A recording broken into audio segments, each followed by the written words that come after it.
Hello everyone, welcome back to easy economics by Nikita. तो आज हम डिस्कस करेंगे टोटल कॉस्ट। तो प्रोडक्शन प्रोसेस में फर्म्स बहुत सारी कॉस्ट इनकर करती है गुड्स एंड सर्विसेज को प्रोड्यूस करने के लिए। तो इन कॉस्ट को जनरली दो कैटेगरीज में डिवाइड करा गया है। First one is a total fixed cost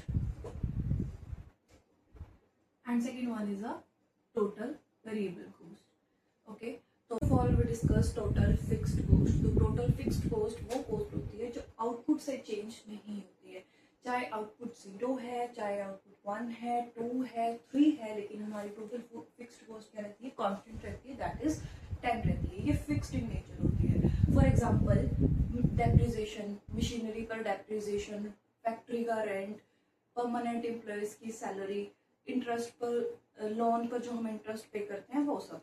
ठीक है, तो टोटल फिक्स्ड कॉस्ट का मतलब क्या है, ये वो कॉस्ट है जो फिक्स्ड इन नेचर है, कांस्टेंट है, आउटपुट के चेंज होने से बिल्कुल भी अफेक्टेड नहीं होती है। और इसमें बहुत इंपॉर्टेंट बात ये है कि टोटल फिक्स्ड कॉस्ट कभी भी जीरो नहीं होती है, जीरो नहीं होती है कभी भी। ठीक है, ये फिक्स्ड इन नेचर है। चाहे आपको आउटपुट जीरो ही क्यों नहीं हो रही है, लेकिन आपकी टोटल फिक्स्ड कॉस्ट कितनी रहेगी, जितनी है उतनी ही रहेगी। जैसे हमने इस टेबल में ली है 10 ली है, अगर हमारी आउटपुट जीरो भी है तब भी हमारी टोटल फिक्स्ड कॉस्ट कितनी है, 10 है। अब हम टोटल फिक्स्ड कॉस्ट को डायग्राम की हेल्प से समझते हैं। एक्स एक्सिस पर हमने क्वांटिटी ली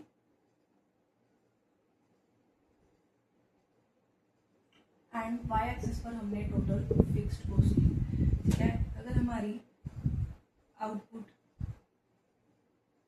0 है, 1 है, 2 है या 3 है, लेकिन हमारी टोटल फिक्स्ड कॉस्ट कितनी रहेगी, 10 ही रहेगी, दैट इज 10 रहेगी सारी के लिए। क्या रहेगी, 10 रहेगी। दैट इज, ये क्या है, एक हॉरिजॉन्टल है, हॉरिजॉन्टल शेप की होती है। ठीक है, और ये कभी भी जीरो नहीं होती है। ठीक है, पैरेलल टू एक्स एक्सिस, ये कांस्टेंट इन नेचर होती है। क्या होती है, कांस्टेंट इन नेचर होती है। ठीक है, now we discuss total variable cost. तो टोटल वेरिएबल वो कॉस्ट होती है जो आउटपुट के साथ चेंज होती है। ठीक है, आउटपुट के साथ चेंज होने वाली कॉस्ट को हम क्या बोलते हैं, total variable cost. Example, raw material की कॉस्ट कितनी है, पैकेजिंग की कॉस्ट कितनी है, इलेक्ट्रिसिटी कितनी यूज हुई है। ठीक है, रॉ मटेरियल कितने का था, तो ये सब क्या आ जाता है, टोटल वेरिएबल कॉस्ट में आ जाता है। और टोटल वेरिएबल कॉस्ट में अगर हमारी आउटपुट 0 है तो हमारी टोटल वेरिएबल कॉस्ट भी 0 ही रहेगी। दैट इज कि ये आउटपुट से इफेक्ट करती है, जितनी ज्यादा आउटपुट उतनी ज्यादा वेरिएबल कॉस्ट। ठीक है, इनिशियली हमारी टोटल वेरिएबल कॉस्ट स्लो होती है इंक्रीज, उसके बाद हमारी total variable cost fastly increase होनी शुरू हो जाती है। अब हम टोटल वेरिएबल कॉस्ट को डायग्राम की हेल्प से समझते हैं।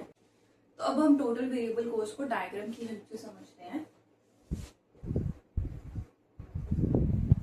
तो एक्स एक्सिस पर हमने आउटपुट लिया और वाई एक्सिस पर हमने टोटल वेरिएबल कॉस्ट ली। तो टोटल वेरिएबल कॉस्ट कैसी होती है,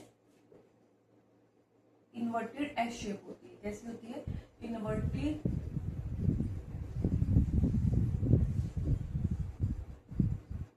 एस शेप होती है। ठीक है, ये कैसी शेप होती है, इन्वर्टेड एस शेप। और ये कहाँ से शुरू होती है, ओरिजिन से शुरू होती है। टोटल वेरिएबल कॉस्ट कहाँ से शुरू होती है, ओरिजिन से शुरू होती है। क्यों ओरिजिन से शुरू होती है, क्योंकि ये आउटपुट से इफेक्ट करती है, आउटपुट के साथ साथ ये चेंज होती है। अगर हमारा आउटपुट 0 है तब हमारी टोटल वेरिएबल कॉस्ट कितनी होगी, 0 ही होगी। ठीक है, और इनिशियली हमारी total variable cost slow increase करती है, उसके बाद हमारी total variable cost fastly increase करना शुरू कर देती है। Now discuss total cost. तो टोटल कॉस्ट क्या होती है, जब हम total fixed cost and total variable cost को प्लस कर देते हैं, that is combination of total variable cost and total fixed cost is called total cost.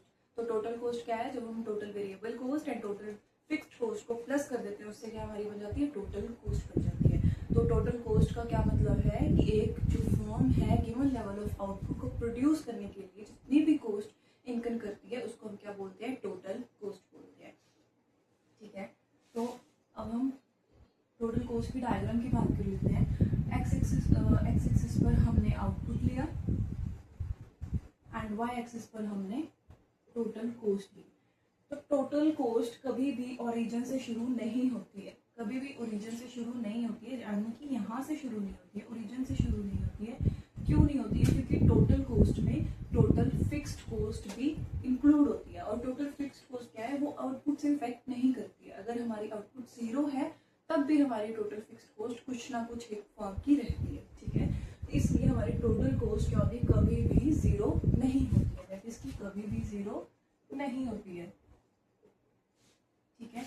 और इसलिए टोटल फिक्स्ड कॉस्ट के इंक्लूड होने की वजह से ये क्या है, हमारा टोटल फिक्स्ड कॉस्ट है। ये क्या हमारा टोटल फिक्स्ड कॉस्ट है। टोटल फिक्स्ड कॉस्ट के इंक्लूड होने की वजह से टोटल कॉस्ट हमेशा यहाँ से शुरू करती है, जहाँ पर ये टोटल फिक्स्ड कॉस्ट का आता है, उसके बाद यहाँ से टोटल कॉस्ट शुरू कर देती है, ठीक है। और टोटल कॉस्ट भी कैसी है, ये इन्वर्टेड एस शेप ही है, इन्वर्टेड एस शेप है, ठीक है। और ये कभी भी ओरिजिन से शुरू नहीं होती है, ओरिजिन से शुरू नहीं होती है, ये कभी भी ओरिजिन से शुरू नहीं होती है, ठीक है। और ये भी क्या है, इन्वर्टेड एस शेप है एंड अपवर्ड स्लोपिंग है, क्या है, अपवर्ड स्लोपिंग है,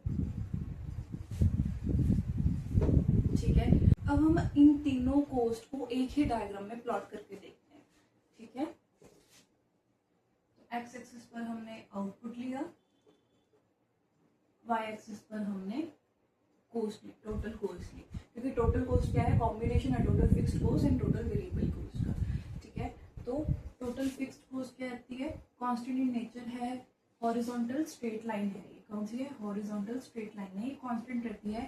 फिक्स्ड कॉस्ट है, दैट इज की ये सेम रहती है, कांस्टेंट रहती है, चेंज नहीं होती है आउटपुट से, चाहे आपकी आउटपुट कुछ भी हो, लेकिन हमारी टोटल फिक्स्ड कॉस्ट क्या रहती है, सेम रहती है। और क्या है, हमारी हॉरिजॉन्टल स्ट्रेट लाइन है, इसकी शेप क्या है, हॉरिजॉन्टल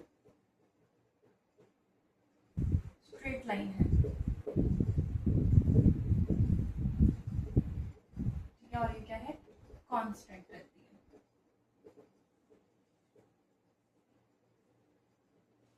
ठीक है।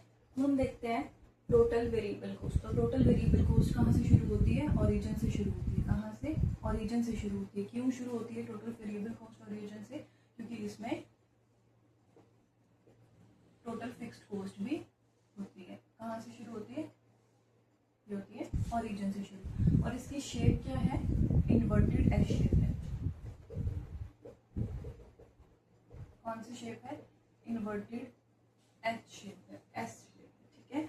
और अब हम बात करते हैं टोटल कॉस्ट की। तो टोटल कॉस्ट का क्या है, जब हमारी total fixed cost plus total variable cost को हम ऐड कर दें तो उससे हमारे क्या बन जाता है, टोटल कॉस्ट बन जाती है। टोटल कॉस्ट की शेप क्या है, ये भी इन्वर्टेड एस शेप है, एस शेप है, ठीक है। और ये कभी भी ओरिजिन से शुरू नहीं होती है, क्या नहीं होती है, कभी भी ओरिजिन से शुरू नहीं होती। क्यों नहीं होती, क्योंकि इसमें टोटल फिक्स्ड कॉस्ट ऐड होती है जो कभी भी 0 नहीं होती है, ठीक है। तो आज की वीडियो में हमने क्या सीखा, total cost, total fixed cost and total variable cost detail में हमने आज समझी है। अगर आपको ये लेक्चर अच्छा लगा है, अगर आपको ये वीडियो अच्छी लगी है तो उसको लाइक, शेयर एंड सब्सक्राइब करना बिल्कुल मत भूलना।